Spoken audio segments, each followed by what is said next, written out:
많은 사람들이 예수님을 아는 것과 믿는 것을 혼동하는 경우가 있습니다.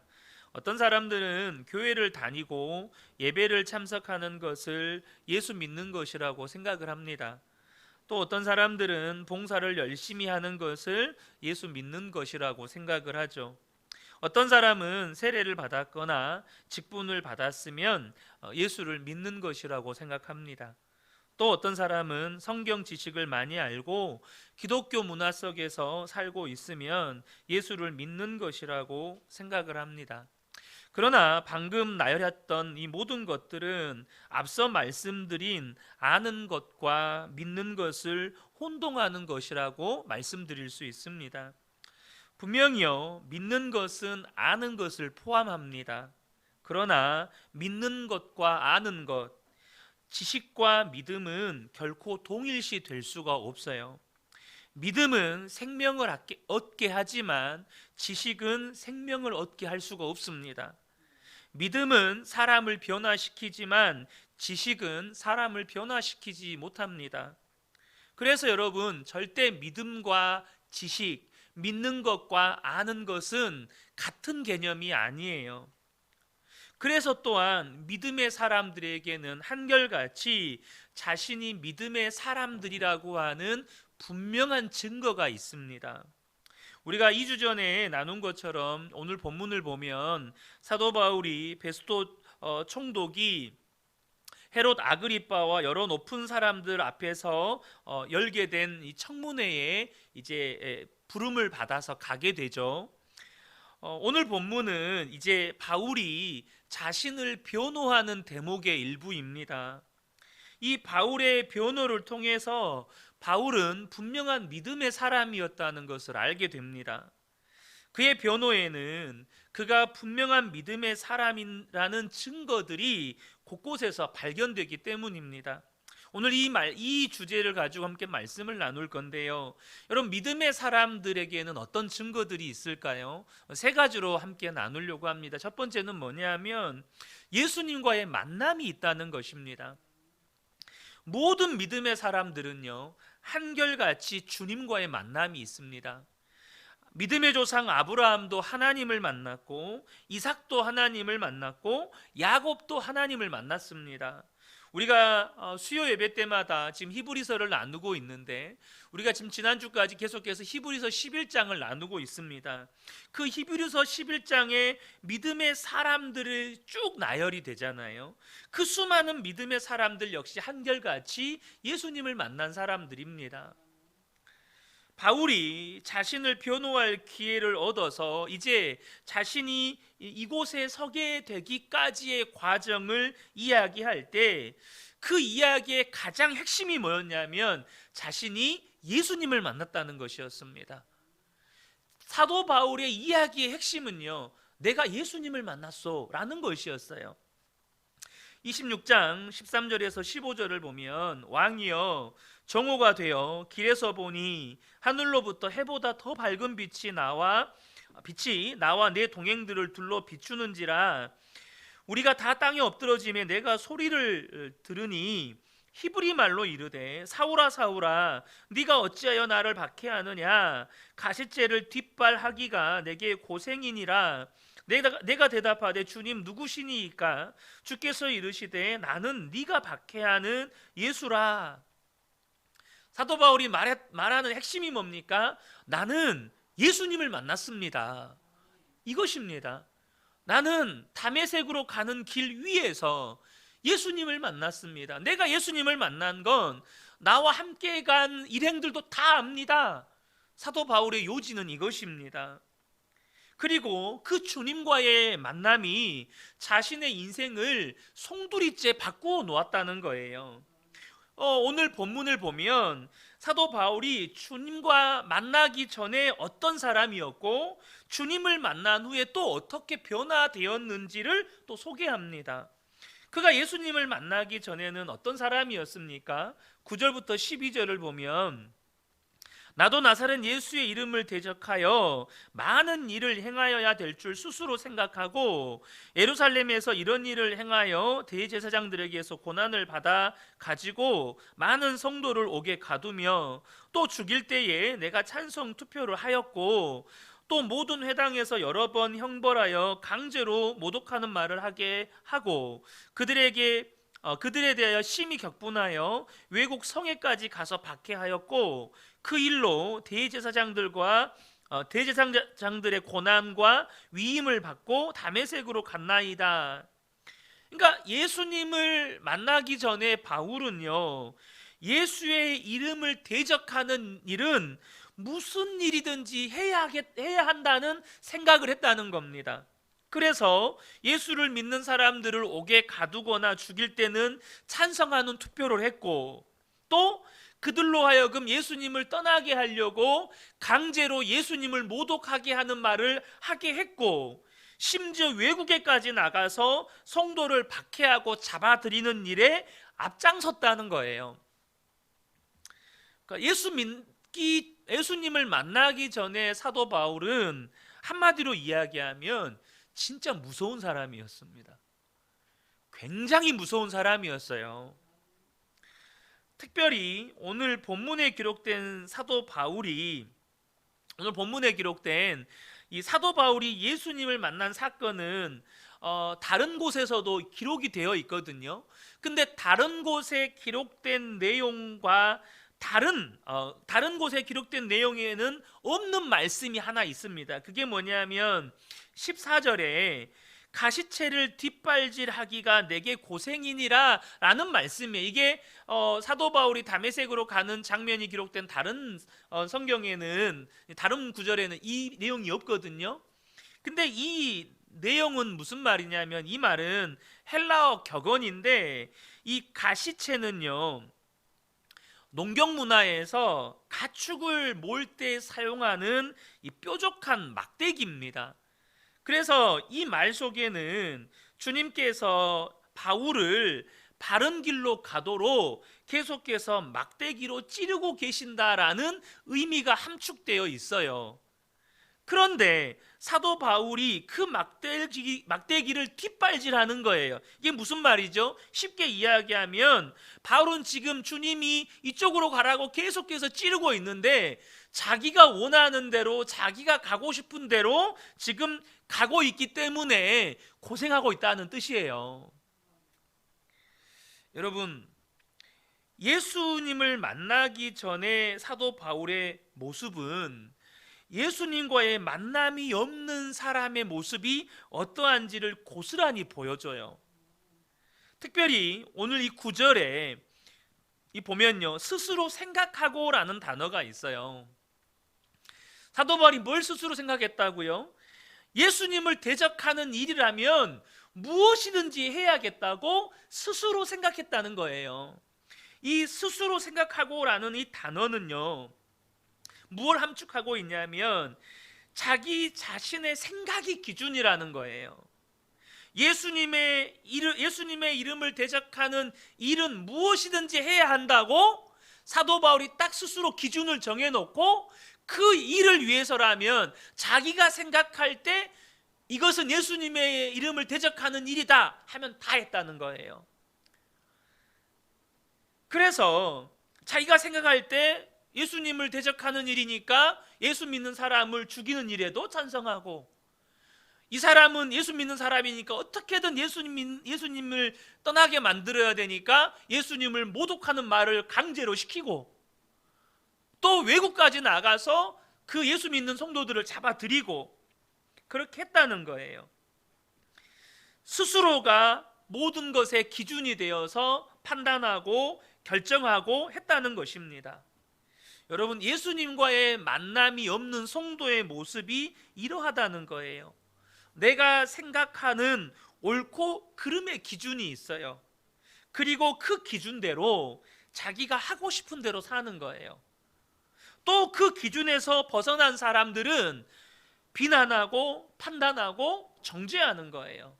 자기가 정한 기준대로 자기 마음대로 살고, 자기가 정한 기준에서 벗어난 성도나 가족이나 주변에 사람들이 있으면 그 사람들을 용납하지 않고 비난하고 정죄하고 판단하는 거죠. 결국 이러한 사도 바울 때문에 얼마나 많은 성도들이 죽었습니까? 여러분, 그 자기 기준을 가지고 자기 마음대로 하고 자기 기준을 가지고 누군가를 판단하고 정죄하고 비판할 때 사람이 죽는 거예요. 마치 사사시대 이스라엘 백성들의 모습입니다. 사사기 17장 6절에 보면 그때에는 이스라엘에 왕이 없었으므로 사람마다 자기 소견에 옳은 대로 행하였더라. 여러분 스스로 한번 돌아보시면 좋겠습니다. 여러분은 어떻습니까? 내 생각대로 사는 사람입니까? 주님의 말씀을 따르는 사람입니까? 이건 너무너무 중요한 우리의 믿음의 증거가 되는 겁니다. 그렇다고 해서 생각하지 말라는 말은 절대 아닙니다. 예수 믿는 사람도 스스로 생각하셔야 돼요. 그러나 그 생각의 시작은 언제나 하나님의 말씀이어야 합니다. 그 판단의 기준은 언제나 하나님의 말씀이어야 해요. 아브라함이 하나님께서 이삭을 바치라고 하셨을 때 하나님께서 이삭을 죽은 자 가운데서 살리실 줄로 생각했다 그랬어요. 히브리서 11장 19절을 보면 그가 하나님이 능히 이삭을 죽은 자 가운데서 다시 살리실 줄로 생각한지라. 그러니까 아브라함은 하나님이 이삭을 바치라고 말씀하셨을 때 반드시 이삭을 죽은 자 가운데에서 살리실 것이다 라고 생각했다는 거예요. 그런데 그 생각이 어디에서 왔나요? 히브리서 11장 18절을 보면 19절 바로 앞절입니다. 18절을 보면 그에게 이미 말씀하시기를 내 자손이라 칭할 자는 이삭으로 말미암으리라 하셨으니 그가 하나님이 능히 이삭을 죽은 자 가운데서 다시 살리실 줄로 생각한지라 이렇게 되는 거예요. 그의 생각의 출발점이 어디입니까? 하나님의 말씀이었다는 거예요. 그의 생각의 출발점은 그가 현재 느끼는 감정이나 처지나 형편이 아니었어요. 여러분, 자식을 바쳐야 하는 아버지의 심정, 자식의 목을 베고 배를 갈라서 내장을 다 끄집어내서 피를 다 뺀 다음에 여러분 불로 태워서 하나님께 제사로 드려야 하는 아버지의 심정이 어떠했겠어요? 아버지의 심정대로 생각한다면 여러분 절대 이런 생각이 안 나와요. 어떤 생각이 나오죠? 하나님 어떻게 그러실 수가 있습니까? 도대체 하나님이 이 아들을 통해서 그렇게 수많은 후손들을 주시겠다고 약속해 놓고 도대체 이게 뭡니까? 생각의 출발점이 아버지라고 하는 그 감정에서 출발해 버리면 여러분 약속의 말씀조차도 원망의 대상이 돼버리는 거예요. 절대 여러분의 감정을 부인하거나 여러분의 처지와 형편을 부정하는 게 아닙니다. 그러나 우리의 생각의 시작의 출발점은 하나님의 말씀이어야 한다는 거예요. 그게 믿음인 겁니다. 그게 믿음이에요. 왜죠? 믿음은 말씀을 믿는 거거든요. 처지와 형편을 믿는 게 아니에요. 내 감정의 업다운에 따라서 믿었다 안 믿었다 하는 게 아닙니다. 믿음은 내 감정의 업다운과 상관없이 내 처지나 형편의 어떠함과 상관없이 하나님의 말씀 그대로를 믿는 거예요. 그 믿음에서 생각이 출발하는 거죠. 감정은 그러하지 않는다 할지라도. 아브라함이 왜 그렇게 생각할 수 있었을까요? 그는 분명하게 하나님을 만난 사람이었다는 겁니다. 하나님을 만난 사람이었다는 거예요. 믿음의 사람의 증거가 예수님을 만난 사람이라고 했는데요. 우리가 이 믿음의 증거를 예수님과의 만남이라고만 해버리면 여기에는 위험성이 있습니다.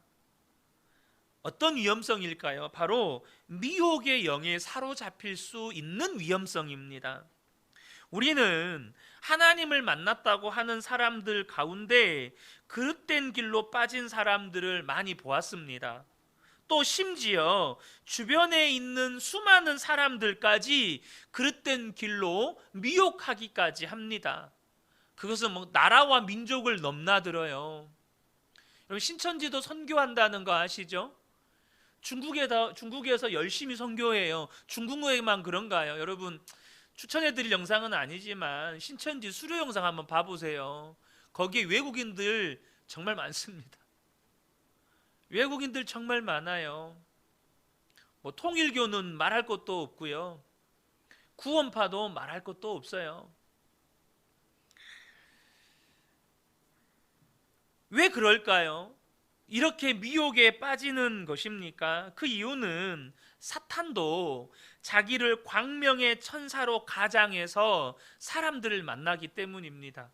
고린도후서 11장 13절 14절 보면 그런 사람들은 거짓 사도요 속이는 일꾼이니 자기를 그리스도의 사도로 가장하는 자들이니라. 이것은 이상한 일이 아니니라. 사탄도 자기를 광명의 천사로 가장하나니 라고 말씀해요. 그러니까 사탄이 사람들과 접촉을 해요. 어떻게 해요? 광명한 천사로 가장을 해서 사람들을 만난다는 거예요. 예수님인 척, 하나님인 척 가장을 해서 복음을 교묘하게 약간 꽈서 복음을 교묘하게 변질시켜서 그 끝에 있는 자기를 만나도록 그렇게 광명한 천사로 가장해서 사람들을 만난다는 거예요. 이단에 빠진 대부분의 사람들은 기존에 예수를 믿었던 사람들입니다. 그런데 왜 그렇게 미혹되어서 이단에 빠지게 됩니까? 물론 여러 가지 이유가 있을 수 있어요. 제 주변의 지인들도 이단에 빠졌던 과정을 보면 거기에는 여러 함정들이 있습니다. 얼마나 친절하고, 특별히 대학생 때 언니 오빠들이요, 함께 대학 생활의 시작부터 책임져 주거든요. 밥도 사주고 수강 신청도 해주고 어려운 상담도 해주고 다 해줘요. 그러나 핵심은 그게 아니죠. 바로 예수님과의 만남이 어떤 것인지를 분별하지를 못하는 거예요. 어떤 것이 진짜 예수님과의 만남인지에 대한 분별함이 없다는 것입니다. 여기서 믿음의 사람의 두 번째 증거가 나오는데요, 믿음의 사람은 예수님을 만났는데요, 어떤 예수님을 만나냐면 말씀하시는 예수님을 만났다는 겁니다. 말씀하시는 예수님을 만났다는 거예요. 오늘 본문 13절 14절입니다. 왕이여 정오가 되어 길에서 보니 하늘로부터 해보다 더 밝은 빛이 나와 내 동행들을 둘러 비추는지라. 우리가 다 땅에 엎드러짐에 내가 소리를 들으니 히브리 말로 이르되 사울아 사울아 네가 어찌하여 나를 박해하느냐. 가시체를 뒷발질하기가 내게 고생이니라.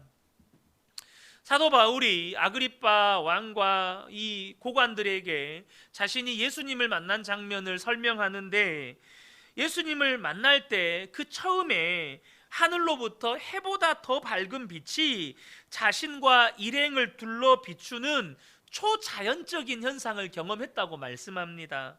그런데요, 사도 바울이 말하는 예수님과의 만남의 핵심은 이 초자연적이거나 신비한 체험이 아니었어요.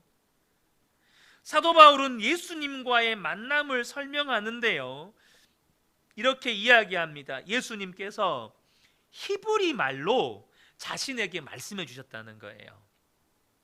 히브리 말로. 당시 통용되는 여러분 공용어는 헬라어였습니다. 그래서 신약 성경은 헬라어로 기록이 되어 있죠.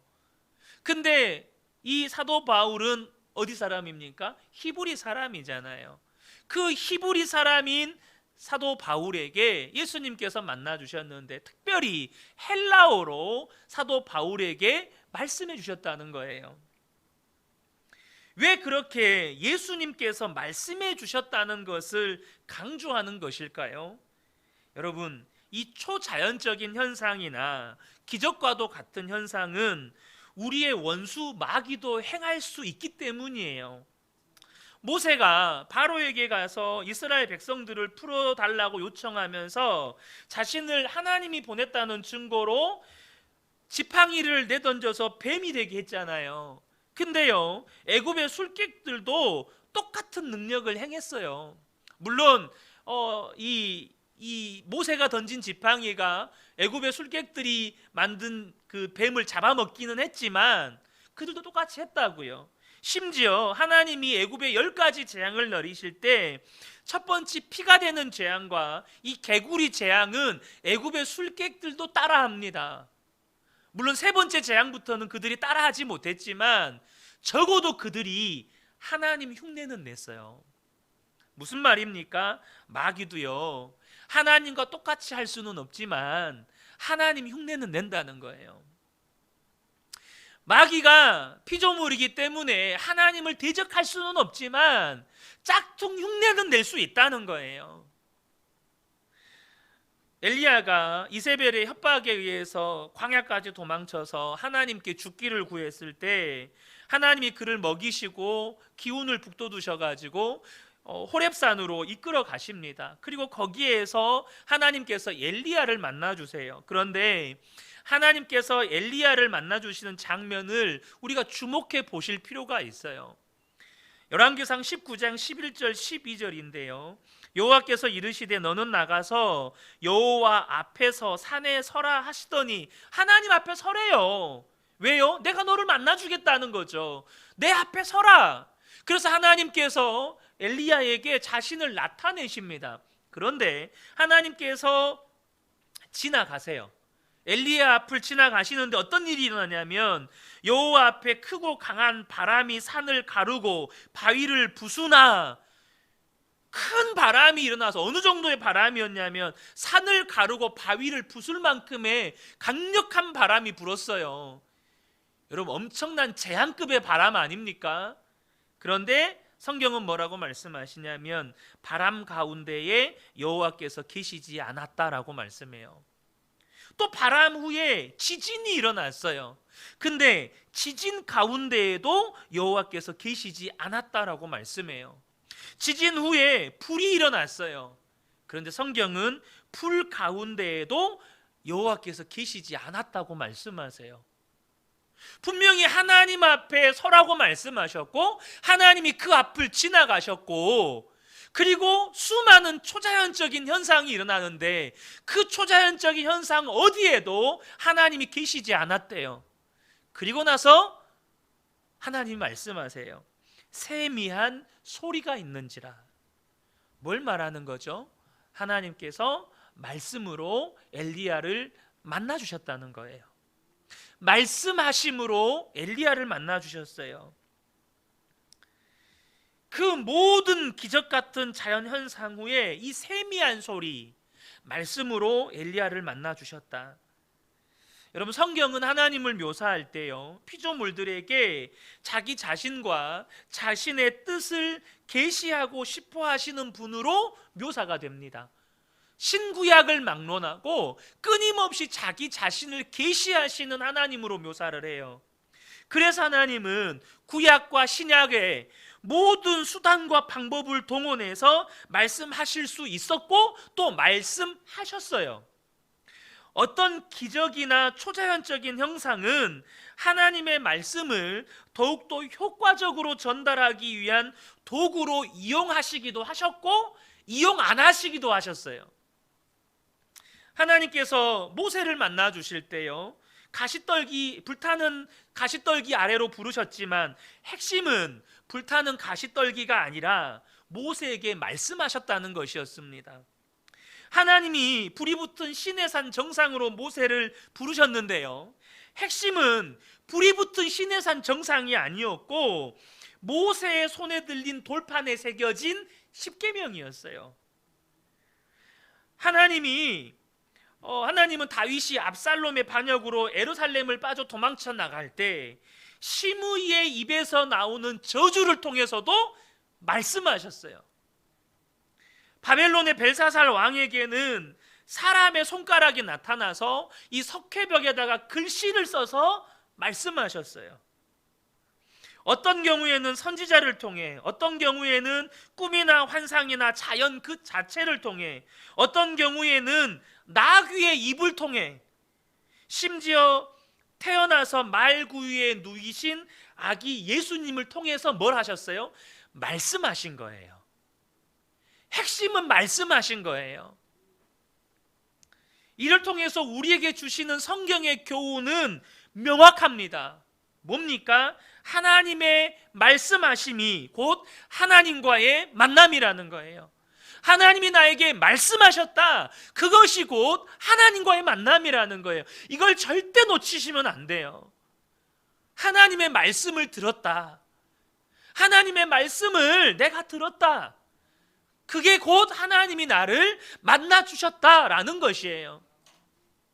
그러므로 저와 여러분 안에 주님을 만나고 싶은 영적인 갈망이 있다면 여러분 무엇을 주목해야 할까요? 말씀을 주목해야 한다는 겁니다. 여러분 이 밤에 여러분 안에 주님을 만나고 싶은 갈망이 있기 때문에 나오신 거 아닙니까? 그 갈망이 다른 표현으로 쓸 수도 있죠. 은혜 받고 싶다, 기도하고 싶다, 변화되고 싶다, 뭔가 내가 성령으로 충만해졌으면 좋겠다, 내 삶이 뭔가 바뀌었으면 좋겠다. 여러분 이게 다 한결같이 우리 안에 주님을 향한 갈망입니다. 주님을 향한 갈망의 다른 표현일 뿐이에요. 여러분 근데요, 그때 여러분은 주목하셔야 돼요. 말씀을 주목하셔야 돼요. 다른 게 아니라 어떤 성령의 은사, 신비한 체험이 아니라 말씀을 주목하셔야 된다는 거예요. 그리고 성경을 읽을 때 아무 생각 없이 읽거나 혹은 형식적이거나 의무감으로 읽는 것이 아니라 주님, 오늘도 말씀을 읽습니다. 이 시간 말씀을 통해서 제게 말씀해 주세요. 말씀으로 저를 만나 주세요. 그렇게 기도하는 마음으로 여러분 말씀을 읽으셔야 돼요. 예배를 드리면서 말씀을 들을 때에도 하나님 이 시간 말씀 듣습니다. 주님 저에게 말씀해 주세요. 제 마음 열겠습니다. 주님께 집중하겠습니다. 말씀으로 저를 만나 주세요. 여러분 기도하는 마음으로 말씀을 들으셔야 돼요. 하나님은 인격이십니다.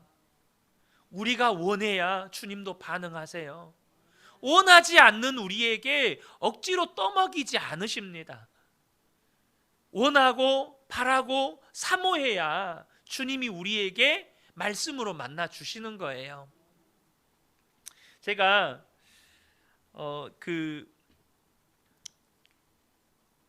24살 때 이제 그 다리 다친 것 때문에 병원에 입원해 있을 때 병원에 그 원목 목사님 계시잖아요. 한 번은 병원에 이제 입원해 있는데 병원 교회 그 원목 목사님이 신방을 오셨어요. 이제 저희 어머니가 이렇게 병원 교회에서 새벽 예배도 하시고 하시면서 목사님께 부탁을 하셨나 봐요.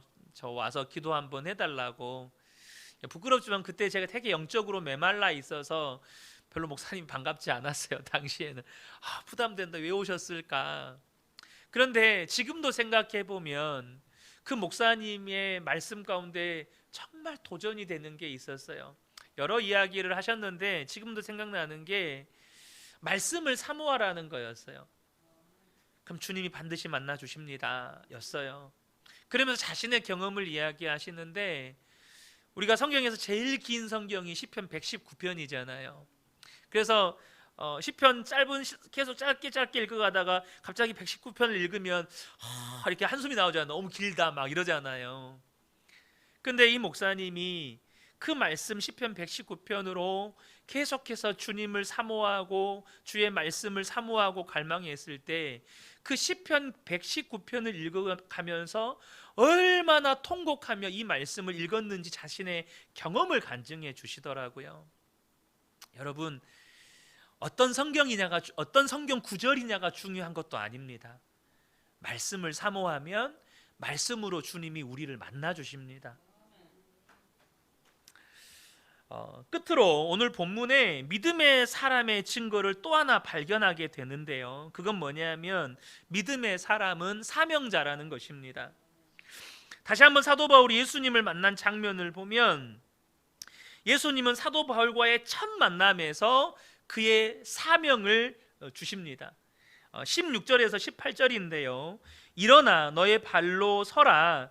내가 너에게 나타난 것은 곧 내가 나를 본 일과 장차 내가 내게 나타날 일에 너로 종과 증인으로 삼으려 함이니 이스라엘과 이방인들에게서 내가 너를 구원하여 그들에게 보내어 그 눈을 뜨게 하여 어둠에서 빛으로 사탄의 권세에서 하나님께로 돌아오게 하고 죄사함과 나를 믿어 거룩하게 된 무리 가운데에서 기업을 얻게 하리라. 이렇게 주님께서 사도 바울에게 사명을 주십니다. 예수님께서 사도 바울에게 나타나셔서 그를 구원하신 목적을 분명하게 말씀해 주셨다는 거예요. 여러분, 믿음의 사람 바울은 사명자였습니다. 우리가 이 사명에 관하여서 분명하게 알아야 할 것이 있는데요. 먼저는 사명이 없는 그리스도인은 없다는 겁니다. 베드로전서 2장 9절을 보면 그러나 너희는 택하신 족속이요 왕같은 제사장들이요 거룩한 나라요 그의 소유가 된 백성이니 이는 너희를 어두운 데서 불러내어 그의 기이한 빛에 들어가게 하신 이의 아름다운 덕을 선포하게 하려 하심이라. 이 베드로전서 2장 9절은 온통 사명에 관한 말씀입니다. 너희는 택하신 족속이고 왕같은 제사장이고 거룩한 나라고 그의 소유가 된 백성이고, 그렇게 하나님께서 부르신 것은 하나님의 아름다운 덕, 그리스도 예수의 아름다운 덕을 선포하게 하려고 그렇게 부르셨다는 거죠. 여러분, 오늘 함께 예배드리는 우리 성도님들 가운데 이 베드로 사도가 말한 너희가 아닌 분 계십니까? 여기서 말한 너희는 예수를 믿는 모든 성도를 일컫는 겁니다. 여러분, 우리는 종종요, 저는 사명이 없어요, 저는 사명 같은 거 잘 몰라요, 그렇게 말씀하시는 분들을 봅니다. 물론 자신의 믿음을 겸손하게 표현한 것일 수 있으나 여러분, 사명이 없다, 나는 사명을 잘 모른다 라고 하는 말은 여러분, 그거는 그리스도인이 아니라는 말이에요. 엄밀히 이야기하면 나는 성도가 아닙니다 라는 말입니다. 그러니 여러분, 겸손한 말로라도 사명이 없다, 난 사명을 모른다, 그런 말 하지 마시기 바랍니다. 우리가 여러분 그 의미를 알면 절대 함부로 써서는 안 되는 말 중에 하나가 나는 사명이 없다는 말이에요. 모든 성도는 사명자입니다. 여러분이 서 있는 곳이 여러분의 사명지예요. 여러분의 가정이 여러분의 사명지고 선교지고, 우리 그 은혜교회가 여러분의 사명지고 선교지고, 여러분의 직장이 여러분의 사명지고 선교지입니다. 사명에 관하여 또 한 가지 알아야 될 것은 사명에는 큰 사명, 작은 사명이 없다는 거예요. 사명에는 귀한 사명, 천한 사명이 없다는 겁니다. 주님의 뜻과 계획에 따라 목적과 용도에 맞는 쓰임과 역할이 있을 뿐이에요. 에레미야 18장 4절에서 6절을 보면 진흙으로 만든 그릇이 토기장이의 손에서 터짐에 그가 그것으로 자기의 의견에 좋은 대로 다른 그릇을 만들더라. 그때 여호와의 말씀이 내게 임하니라. 이르시되 여호와의 말씀이니라. 이스라엘 족속아, 이 토기장이가 하는 것 같이 내가 능히 너희에게 행하지 못하겠느냐. 이스라엘 족속아, 진흙이 토기장이의 손에 있음같이 너희가 내 손에 있느니라. 여러분, 하나님은 하나님의 백성을 하나님이 원하시는 모양으로, 하나님이 원하시는 용도에 맞게 빚으실 수 있어요. 이 사람을 여기에 쓰기 원하시면 하나님이 그렇게 쓰실 수 있는 겁니다. 저 사람을 저기에 쓰기를 원하시면 하나님은 거기에 쓰실 수 있어요. 그런데 하나님은 여기에 쓰시나 저기에 쓰시나 모든 사명을 귀하게 여기신다는 거예요. 그래서 주님은 우리에게 주신 사명에 따라서 우리를 빚으시고 또 우리를 그 사명에 맞게 주님이 사용하시는 거예요. 그러나 우리는 자꾸 이 땅의 기준으로 사명도 판단하려고 해요. 큰 사명이 있고 작은 사명이 있고 귀한 사명이 있고 천한 사명이 있고, 그래서 기도할 때도 주님 이 양에 쓰실 거면 크게 써주세요 이런 기도 안 하세요? 이 양의 목사 될 거면 큰 목사 되게 해주세요. 여러분, 큰 목사가 어디 있고 작은 목사가 어디 있어요? 그래서 거기서 한 걸음 더 나아가서 이왕에 사업하게 하셨으니 크게 사업하게 해주세요. 세계적인 명의가 되게 해주세요. 세계적인 박사가 되게 해주세요. 세계적인 사람이 되게 해주세요. 여러분, 우리가 솔직해지자고요. 내가 혹은 내 자녀가 세계적인 사람이 되면 나나 좋지 하나님이 좋습니까? 그건 내가 좋은 거지 하나님이 좋은 게 아니잖아요. 솔직하게 우리 자녀들을 위해서 기도할 때 하나님 크게 써주세요. 그 나 좋은 거예요. 나 좋은 거. 왜죠? 이항에 솔직히 저를 놓고 이야기할게요. 이항에 목사 될 거면 하나님 큰 교회 목사 되게 해주세요. 그거 아닙니까? 큰 교회 목사 되게 해달라는 그 마음 안에 여러분 사람의 본성이 없을까요? 큰 교회를 섬겨야 사람들에게 인정도 받고, 목회 잘했다고, 목회 성공했다고 사람들에게 인정받고, 경제적으로 안정도 되고, 자식들 잘 건사할 수 있으니까. 그래서 큰 교회 목사 되게 해달라는 마음이 저 마음 깊은 곳에 있지 않느냐는 거죠. 우리 자녀들을 위해서 기도할 때 하나님 이 향에 쓰실 거면 크게 써주세요. 그 마음 안에 내 인간적인 욕심이 없느냐는 거죠. 그러나 근본적으로 그게 더 위험한 것은 하나님의 뜻에 배척되는 경우가 많다는 겁니다. 하나님은 이 모양으로 쓰기를 원하시는데 나는 그 모양을 원치 않아요.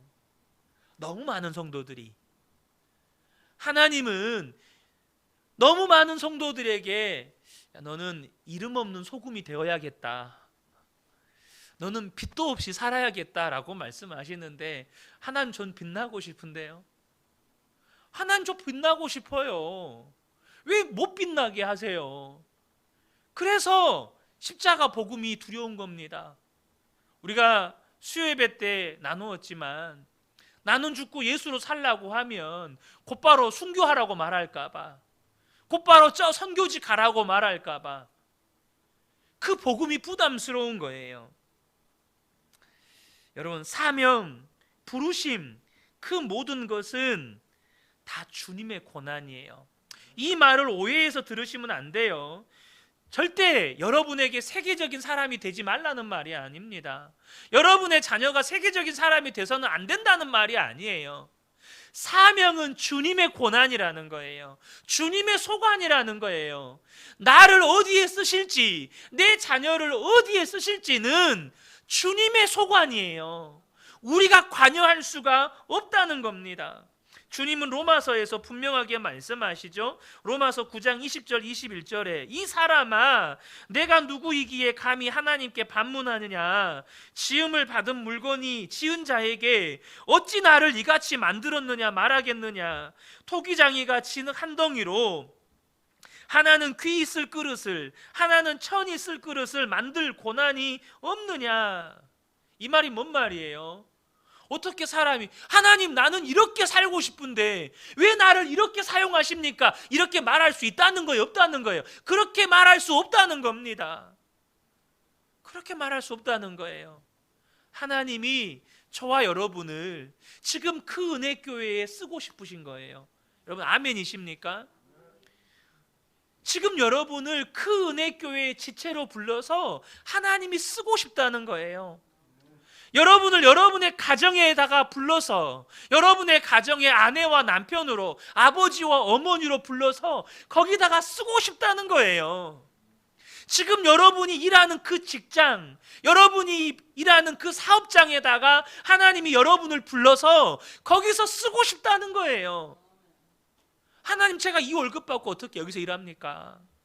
하나님 내가 이렇게 고생하면서 이 대접 받으면서 어떻게 여기서 살라는 말입니까?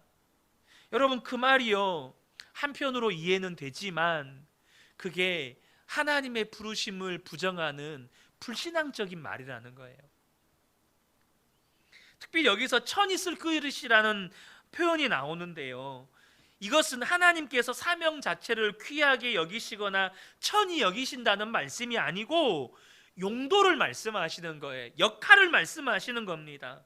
하나님이 저와 여러분을 사명을 따라 사용하실 때 어떤 사람은 이 사명으로, 어떤 사람은 저 사명으로 부르실 권한이 왜 하나님께 없느냐라는 거죠. 사랑하는 성도 여러분, 우리가 하나님께서 맡겨주신 이 사명, 하나님은 너무나도 귀하게 여기는 사명, 예수 그리스도의 피값으로 구원하셔서 맡겨주신 그 사명을 큰 사명이다, 작은 사명이다, 귀한 사명이다, 천한 사명이다 라고 구분하고 있다면 그것이야말로 불신앙인 거예요.